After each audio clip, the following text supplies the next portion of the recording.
दिन हम लोग चर्चा कर रहे थे इकोनॉमिक्स के बारे में, उसका डिफिनीशन के बारे में, और यह भी बताए थे कि अर्थशास्त्र में धन का अध्ययन होता है और ये बेसिकली कैसे हम धन जमा करें और उसको कैसे उपयोग में लाएं ताकि उसके से अधिकतम संतुष्टि प्राप्त हो। यही इस विषय का मुख्य लक्ष्य होता है। तो इसमें हम लोग चर्चा यह भी कर रहे थे कि factors of production first topic के अंतर्गत आता है। तो उत्पादन के साधन, जिसमें हमने चर्चा की थी लैंड पर।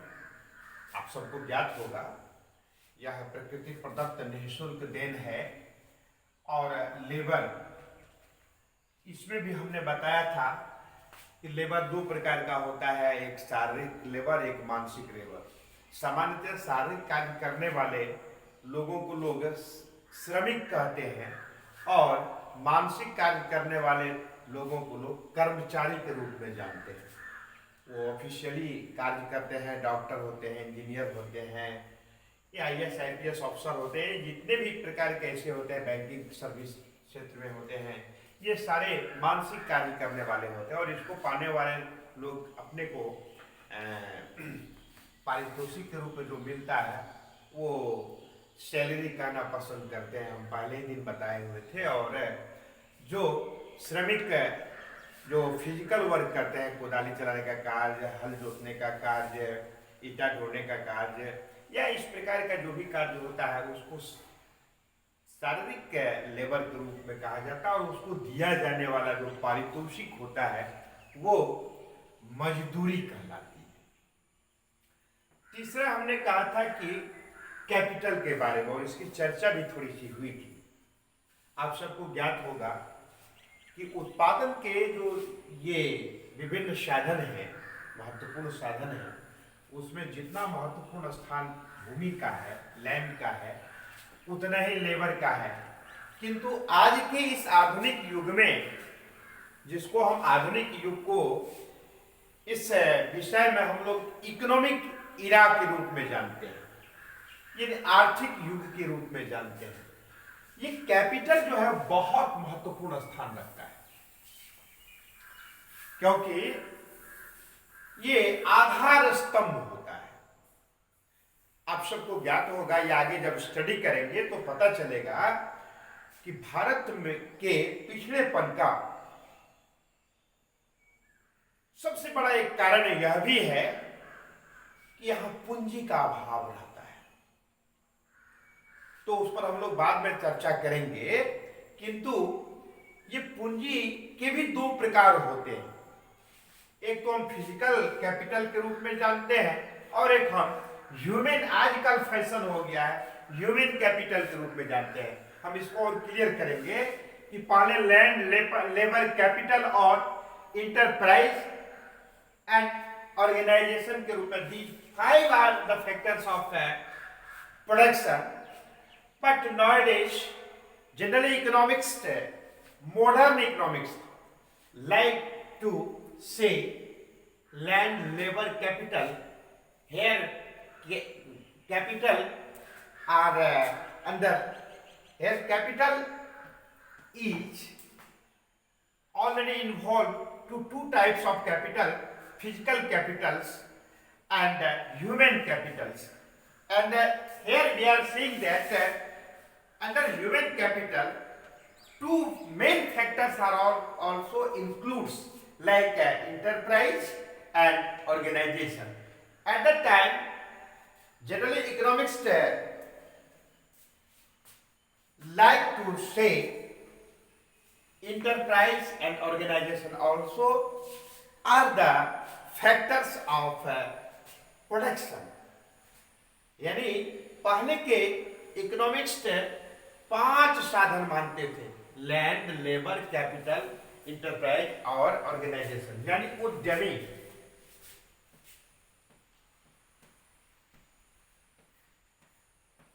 और संगठन। किंतु आजकल फैशन हो गया है, ह्यूमन कैपिटल के रूप में लोग जानते हैं। इसी में नॉलेज आ जाता है, इंटरप्राइज आ जाता है, और उसको ऑर्गेनाइज करने वाले जो होते हैं, व्यवस्थित करने वाले जो गया उसलिए इसको भी इसी में शामिल कर दिया गया है। और तो ये ह्यूमन कैपिटल के रूप में जाना जाता है। ये फिजिकल कैपिटल में देखा गया है कि फिक्स्ड कैपिटल होता है, अस्थाई पूंजी होती है। जैसे कोई कल कारखाना स्थापित करना होता है तो पहले मशीन को एस्टेब्लिश किया जाता है, बिल्डिंग बनाए जाते हैं, या उससे जो संबंधित जो टूल्स होते हैं वो होते हैं।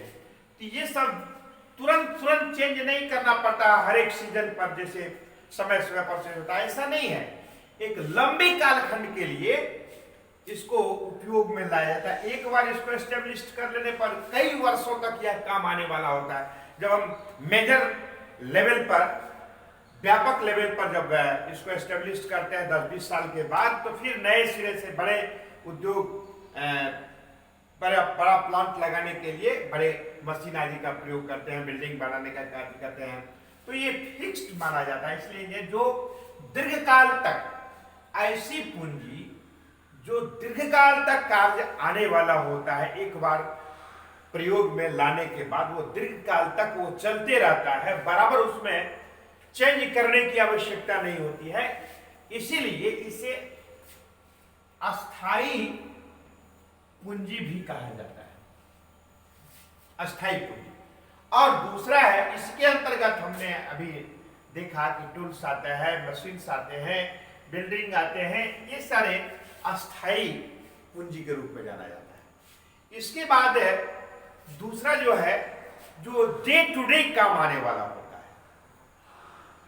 हमने पिछले दिन चर्चा की थी कि चीनी मिल के लिए, जैसे एक छोटा सा उदाहरण मैंने दिया था कि कच्चा माल, या उसके लिए कच्चा माल क्या होता है चीनी मिल के लिए, तो ईख वगैरह गन्ना है, फिर लेबर है, फिर पूंजी,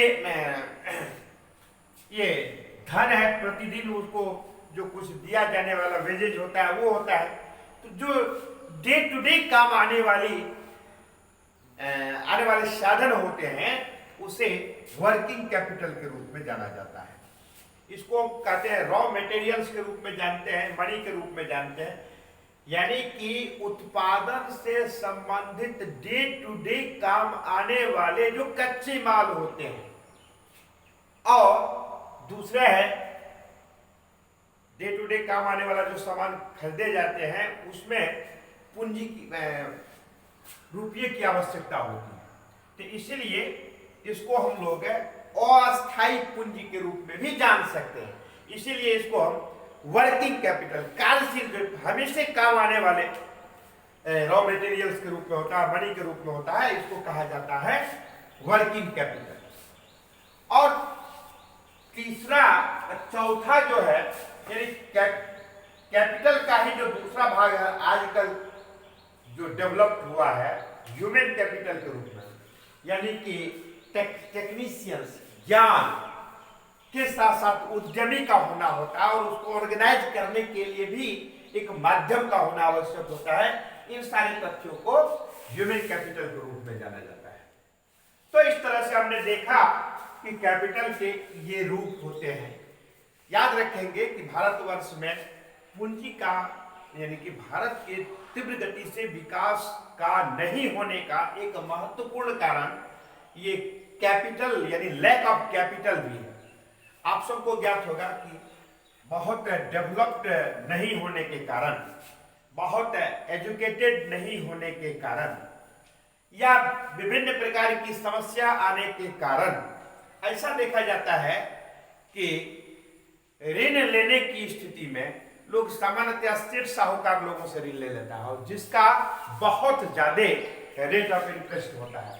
आपके पुस्तक में एक उदाहरण दिया गया, सविता नाम की एक साधारण कृषक है, और आपको जानकर हैरत होगी कि तेजपाल सिंह नाम करके एक व्यक्ति है जो पैसा वाले हैं, वो 24% आपकी पुस्तक के अनुसार से, यानी 24% रेट ऑफ इंटरेस्ट है।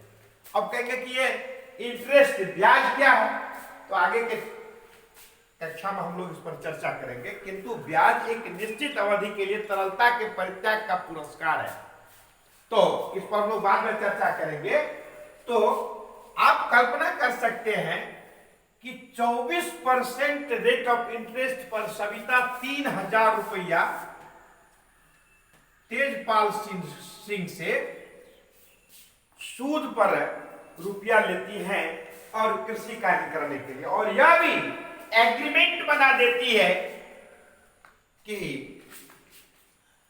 हमको 3-4 महीना में ही वो रुपया को लौटा देना है। नहीं लौटाने पर उसके जो फसल होते हैं वो बंधक गिरवी रख लिए जाते हैं, औने पौने भाव में उसका मूल्यांकन किया जाता है, और इससे बदहाली ऐसे लोगों की बनी ही रह जाती है। इसलिए हम लोगों को जब आगे मौका मिलेगा, जब ऑनलाइन के अतिरिक्त हम लोग क्लास लेंगे, तो पर्याप्त समय भी मिलेगा, तो हम बताएंगे कि भारतीय किसान किस प्रकार से ऋण में जन्म लेते हैं, ऋण में पलते हैं और ऋण में ही मर जाते हैं।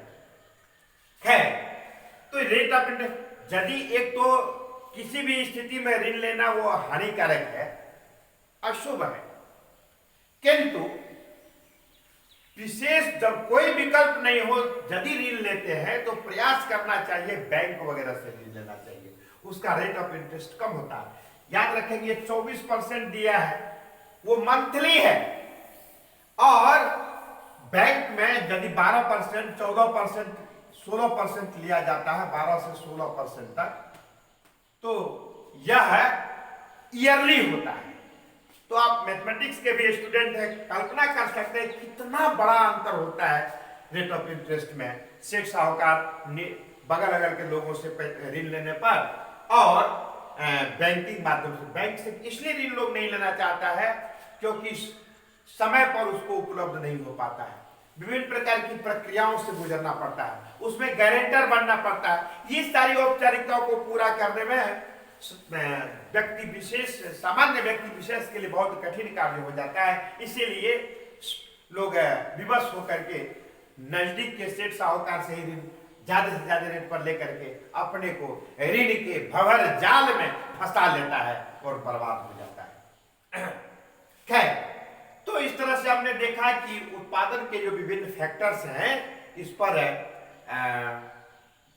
चर्चा हुई। अब है ये कृषि कार्य से संबंधित जो भी हमने चर्चा की है, लेकिन कुछ ऐसे भी पालमपुर में कुछ ऐसी भी गतिविधियां हैं, क्रियाएं होती हैं जो नॉन फार्म एक्टिविटीज के रूप में जाते, गैर खेती की क्रियाएं ऐसे भी, यानी कि उत्पादन के जो माध्यम है, खाद्यान्न उत्पादन करने का कार्य और भी इस प्रकार से कार्य होते हैं। इसके अतिरिक्त भारतीय पालमपुर में ऐसा देखा गया है कि कुछ अन्य साधन भी हैं जिसके माध्यम से आय प्राप्त किए जाते हैं वहां के कृषकों के द्वारा, वणिकों के द्वारा, अन्य लोगों के द्वारा। तो इसके अंतर्गत इसको कहा जाता है हिंदी में गैर खेती क्रियाएं। तो इसमें डेयरी आजकल प्रचलन में हो गया है बहुत, अब तो कई देश के अधिकांश जगहों में इस प्रकार का एक छोटा सा ये उद्योग है, डेयरी उद्योग, दूध उत्पादन का कार्य करना। 2-4 गाय को खरीद लेना और उस पर अधिक से अधिक उसके माध्यम से दूध तैयार करना और बाजार में ले आकर के बेचना, जिससे आय की प्राप्ति होती है, और वह भी भारतीयों के जीविकोपार्जन का, खास करके छोटे वर्ग के लोगों का ये बहुत बड़ा माध्यम बन गया है, साधन बन गया है। उसी प्रकार से वहां पर दूसरा भी एक है, वह है small scale industry and manufacturing, छोटे पैमाने पर।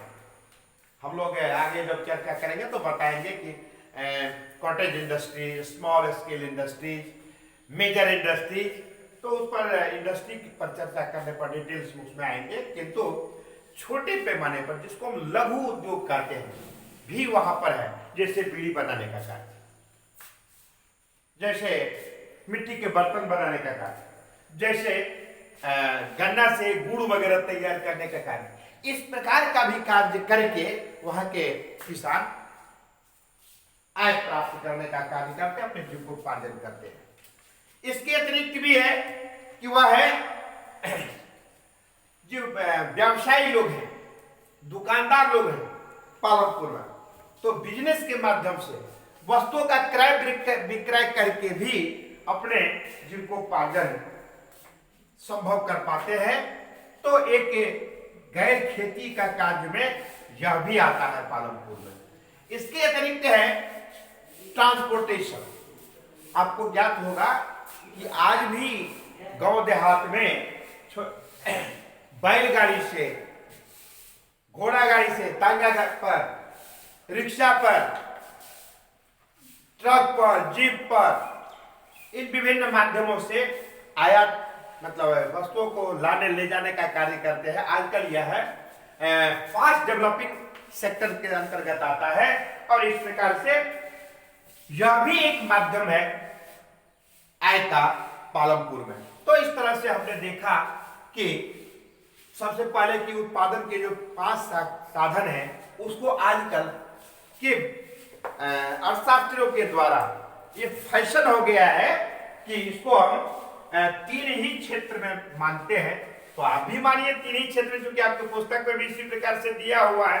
किंतु आप जब वाइड लेवल पर आगे हायर एंड हायर क्लासेज में जब जाएंगे तब ही सब पर डिटेल्स में चर्चा होगी। सब पर एक बड़ा बड़ा ग्रंथ ही है।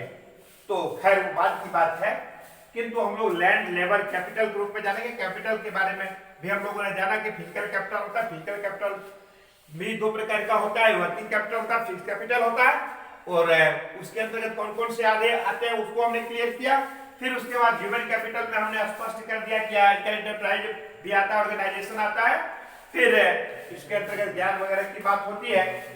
इसके बाद ये चर्चा हुई कि हमने कि आजकल भारतीय किसान को, खास करके छोटे वर्ग के लोगों को, मध्यम वर्ग के लोगों को, किसानों को कि पूंजी का नितांत अभाव रहता है और पूंजी सामान्यतया नहीं होने के कारण उत्पादन पर इसका बुरा प्रभाव पड़ता है। अधिक पैमाने व्यापक पैमाने पर इनकम नहीं होने से उनकी स्थिति पहले की जैसे पूर्ववत बनी रहती है, बदतर बनी रहती है। इसीलिए पूंजी की उपलब्धता भी परम आवश्यक है। किंतु याद रखेंगे आप लोग भी कि भूल के भी सेठ साहूकार से, निजी व्यक्तियों से कभी भी बोरो नहीं लेंगे, ऋण नहीं लेंगे। क्यों? क्योंकि इसका रेट ऑफ इंटरेस्ट बहुत ज्यादा होता है और जिसके कारण उसके गिरफ्त में, सेठ साहूकार के गिरफ्त में जब एक बार किसान फंस जाता है तो जिंदगी में कभी वो नहीं उबर पाता है और बदतर स्थिति होते चली जाती है, जो हमने पहले क्लियर कर दिया है। एक तो ऋण लेना ही अशुभ है, क्योंकि ऋण लेके उत्पादन का कार्य करना वह किसी भी स्थिति में श्रेयस्कर नहीं है। उत्तम स्थिति तो यह है कि आपके पास में जो संसाधन है उसमें से पूंजी बनाइए, उसके माध्यम से कीजिए, तो सर्वोत्तम स्थिति है। किंतु ऋण लेके कार्य करेंगे तो आपको एक इंटरेस्ट के साथ अदा करना पड़ेगा, जो आपकी आय का एक बहुत बड़ा हिस्सा उसमें चला जाता है। यदि लेना भी पड़े तो आप बैंक वगैरह से लीजिए, ताकि आपको कम रेट ऑफ इंटरेस्ट पर रुपये उपलब्ध हो पाएगा, पूंजी उपलब्ध हो पाएगी और आप विभिन्न प्रकार के कार्यों को संपादित कर पाएंगे। उसके बाद हमने क्लियर किया कि उसकी यानी खेती बाड़ी के अतिरिक्त भी पालमपुर में कुछ अन्य क्रियाकलाप है जिसके माध्यम से वहां के किसान आय की प्राप्ति करते हैं। इसके अंतर्गत हमने डेयरी के बारे में चर्चा की, फिर हमने स्मॉल स्केल इंडस्ट्री के बारे में चर्चा की, फिर हमने शॉपकीपर्स आदि के बारे में चर्चा की और फिर अंतिम में ट्रांसपोर्ट पर हमारी चर्चा हुई। तो आज इतना ही। आगे के लिए याद रखेंगे कि शेष जो अंश है उस पर हम लोग चर्चा करेंगे। आज के क्लास में इतना ही। धन्यवाद।